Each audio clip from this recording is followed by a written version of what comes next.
Hi guys, welcome back to Rts Share Tea, where respiratory therapists live out loud. With me, your host, Linda Fry, the asthma lady. Yes, welcome everyone. Welcome to anyone new. And I just want to say thank you to my guest co-host, Joel Lewis, the respiratory coach, and Dr. Karen Gregory, great guest co-host that I had over the past couple of weeks. Now, we are coming to the end of Black History Month, but March is Women's History Month. So we are going to have a lineup of women guest co-hosts. So I'm very excited about that. So yes, and yes, so much more to come. Okay, so today's topic is talking about the truth about being an asthma case manager.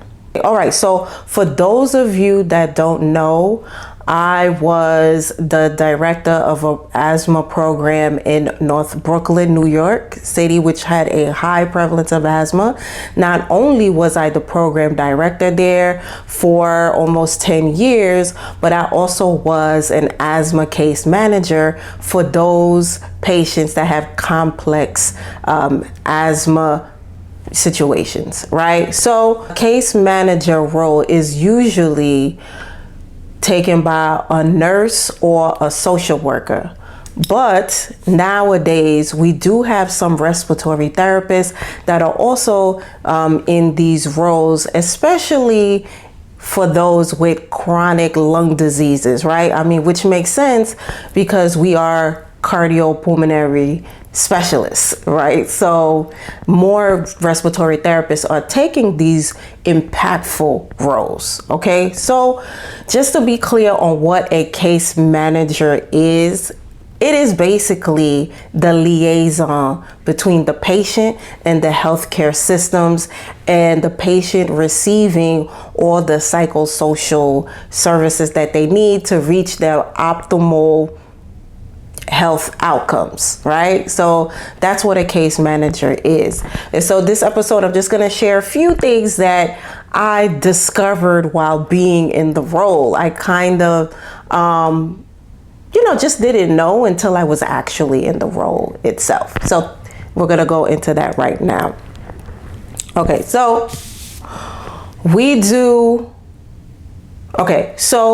because we are the liaison between the patient and the healthcare system, we are the ones that help, we enroll the patient, we do the assessment, we are part of the treatment plan, we help them follow up with appointments and linkage of care, just linking them once again to any social services, anything that helps remove the barriers towards the optimal asthma outcomes, which is we want asthma control, okay? For those of us that are asthma case managers, that's what the outcome is. So what I wish I had known is in the beginning, usually when you're a case manager, you have a work process, you have a protocol in place on how long a patient stays with you on the case. So to me, the standard for our program, it was the patient was with you for a year. So you'd have them on the case for as long as they needed you. But typically it was 1 year that you had to follow them. And the objective was to keep them out of the ER for asthma exacerbations.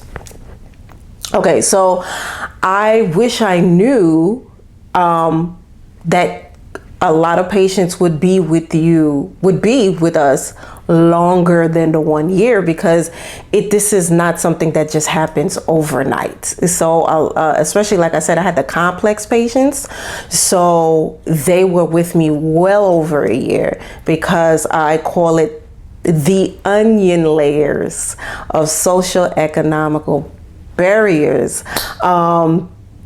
it's not something that can be done within a short period of time. So yeah, so a lot of the patients did end up staying with me well over a year to get them to that place. But I'm very happy to say that after the year, we did see great improvement. So yes, but something I wish that I knew about before I entered the role. Another thing is, in this role, the role of a case manager, you are collaborating and interacting with a lot of other departments. So I really didn't think that far into it, how many people that had to be cooperative, right? Just being able, everyone to play their role to make sure the patient has everything that they need and being able to navigate throughout this healthcare system, right? So I have learned quickly that my emotional intelligence skills had to be sharpened. All right, so I had to just get in a place of building good rapport with a lot of different departments that was within the hospital, as well as community-based organizations. So just building a relationship. And I call it the good credit system, just building good credit with people, right? And making sure that I stay true to my word. I don't make promises that I can't keep, and that I keep building, keep nurturing these relationships with the different departments and the different co-workers and everyone, to make sure that everyone is playing well in the sandbox and giving the patient what they need. So that is something I also wish that I learned, but I've gotten very good at now throughout the years. And another thing I guess I didn't think of when I took that role, exactly, as a case manager, you are also the patient's advocate. You really do get to know the patient, because you're building this relationship over time, and you do become their advocate, just speaking up for them in certain situations where they are not aware of their rights or where they don't feel like they have a voice. So once again, you are the liaison, because there are times when the healthcare team might feel like the patient is not being adherent to the treatment plan, but you as the case manager have an inside scoop on potentially why the patient is not following the treatment plan. And your role as the case manager is to, speak up on their behalf, but as well guide them to get to that place of adhering to a treatment plan that works for them. So you are meeting patients where they are in life. Okay, so as their advocate, you are just seeing where they are at the current time and giving them the resources that they need for that time to make the best decision for themselves. So yes, that is something that I learned quickly as a case manager. You're speaking up for them, all right? So, and I loved being a case manager.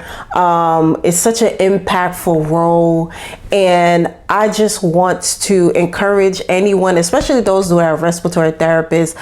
It's not a traditional role for us, but we are seeing more of us in this type of role. And so I say, if you want to be in that type of role, go for it. There is a need for more of us in those type of roles. All right, guys. So yeah, that's all I have for you guys today. Just let me know if anybody else is in this role. Am I missing anything? Is there something that you got privy to as you got into the role that you didn't know prior to? What do you like most about the role? So those of you that are case managers, and if you want to share your journey, hit me up. Okay, guys. So yes, everyone, thank you so much for being here with me today. I hope you learned something here. Just know that we are here on most podcast platforms on Wednesdays and on YouTube. I'm so tongue twisted today. On YouTube on Thursdays, guys. There is so much more to come.